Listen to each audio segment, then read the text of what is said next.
All right, good morning, everybody. It's May 29th, 2019. Another video here on the Royals. The Royals are floundering. They actually, I believe, with their second loss yesterday to the White Sox, they actually have a worse record at this point this year than they did last year. And last year's the team that got out of spring training was just atrocious, but all the young players came up at the end and did very well. Of course, the Royals went back to kind of another hybrid model this year of young players mixed with incompetent veterans, I'll say. So, I don't know. One of the things I do want to talk about, I want to touch on two things here in this video. One, I want to talk about Brady Singer again, and then I want to talk about Frank Schwindel. So Brady Singer, I've been clamoring and calling for him to be called up to the major league level because, what's it going to hurt at this point? And he was called up to Double A, and I would imagine that Lynch and Co are probably going to be right behind him. If he makes 10 starts in Double A, they're going to give him at least 9 to 10 starts down there. If he does well, they're going to call him up this year, and that's the right decision. I think the better decision would be to call him up right now. Excuse me. But again, this is Dayton Moore. Dayton Moore is usually a little more cautious than I am. So at least we're moving in the right direction with Brady Singer and his promotion to Northwest Arkansas. So we'll see how he does there. The second thing I want to talk about is it's more of kind of a response to what fans are saying. And you know me, one of the things about winning a World Series, about going to a World Series in 2014 and winning one in 2015 is your team that you cheer for, they gets a lot more fans. A lot more fans that maybe are cursory fans that maybe don't know a ton about baseball, or maybe they know baseball, but they just don't know the inner workings of how baseball works. Look, I consider myself a student of the game. I played at a competitive level when I was younger. Obviously never played, in college or anything, or even had a sniff to professionals or whatever, but I know baseball. I know what it takes to win baseball games. I know how to look at stats, and I know how to break them apart. I can tell what a pitch is by just watching it on this. People say, how do you know the difference between a slider and a curveball? How do you know the difference between a changeup and a forkball? Well, when you watch as many games as I do, you pick up on these things. So, again, not saying I'm a better fan than anybody else. It's just I've studied the game for so long and been to so many games. You pick up on intricate parts of the game. You pick up on the nuances. So when you get new fans in, obviously they may not know a lot of the inner workings, and they deal in a lot of absolutes. And I try to share information and share knowledge with many of them, and most of them, especially on social media, they're just quick to they just want to devolve into personal attacks and make comparisons to things that make no sense, that just maybe fit their argument right there. It's like people who pick out one verse of the Bible to support their argument and completely taking the verse out of context. So let's talk about Frank Schwindel. So Frank Schwindel, as you know, the Royals, he did make the opening day roster. He made he was in the opening day lineup, actually, the starting lineup, and he went 1 for 15 before ultimately getting called and sent back down to the minor leagues. I completely missed this. I guess 10 days ago or 12 days ago, he was designated for assignment. He was taken off the 40-man roster. I had no idea that this happened. That move completely flew under the radar to me. which shows you the type of player he is. He's an irrelevant baseball player. And I hate to say that because I'm sure he's a fantastic guy, and I know he's worked really hard to get where he is, but yeah, he is what he is.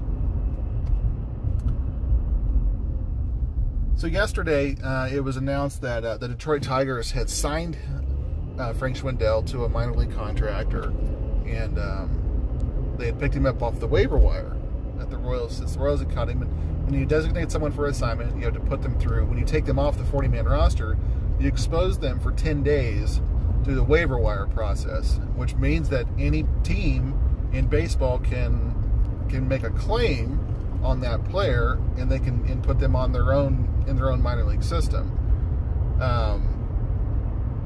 If you make a claim on somebody, then they have to go on your 40-man roster.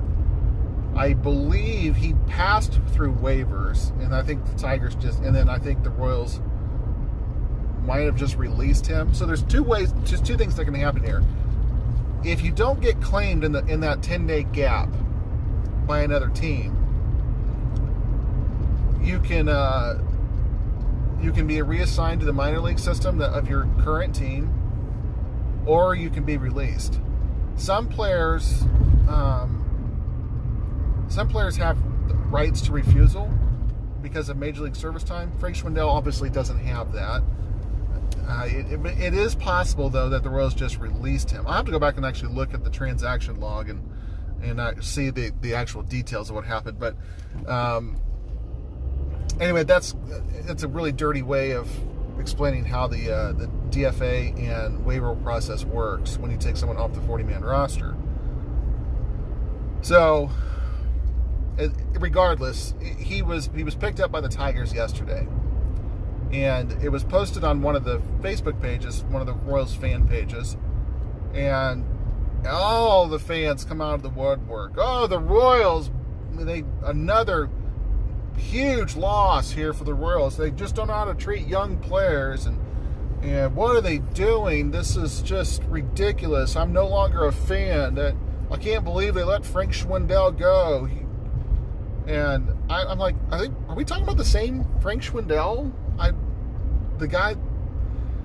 And so I started looking at all these comments, and I started shaking my head, honestly. And like, yeah, I mean, you always root for a guy, but some guys just don't have a position. Some guys just don't have what it takes.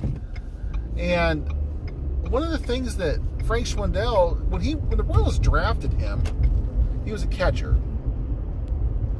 Okay, the Royals. I don't know if people seem to forget, especially since most people can't think back to 15 minutes before what they're getting ready to talk about. But the Royals have this future Royals Hall of Famer on the disabled list right now. Does anyone remember him? World Series MVP. Ring a bell to anybody? Oh, Salvador Perez. Remember Salvi? He's been in the Royals lineup since 2011. Ring a bell with anybody? So, obviously, Frank Schwindel. So, all these people clamoring for Frank Schwindel, did you want him to play over Salvador Perez? That's me making a funny face here if you can't see it. So then they realized that he's not a very good catcher. He's actually, it was a horrible defensive catcher. He could hit a little bit, obviously. I mean, he's shown that. So they put him at the only other place he can play. He can't play outfield. He's not athletic enough. He's too slow. They put him in first base. Okay, everybody who's clamoring for him, did you want him to play over Eric Hosmer? I mean, we can all talk about Eric Hosmer and maybe some of his quote-unquote failed potential, but let's not forget Eric Hosmer was the face of the Royals from 2011 through 2017 for a 7-year period there.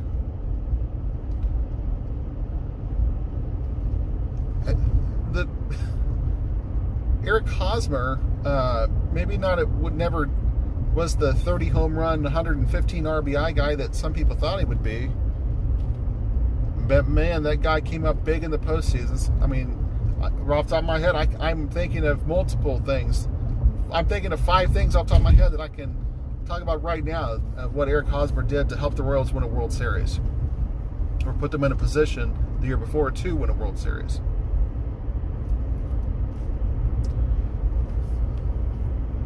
Do you want Frank Schwindel starting over that guy?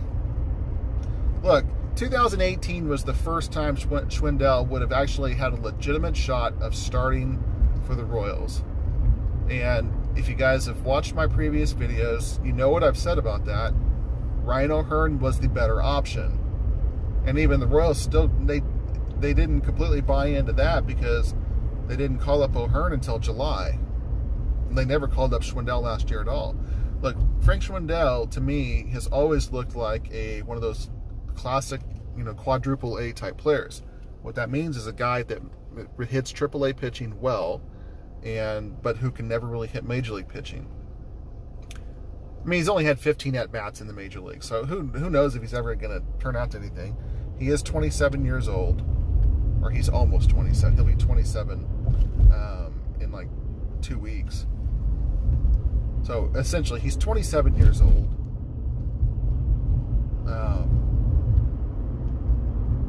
This is no big loss for the Royals. This really isn't.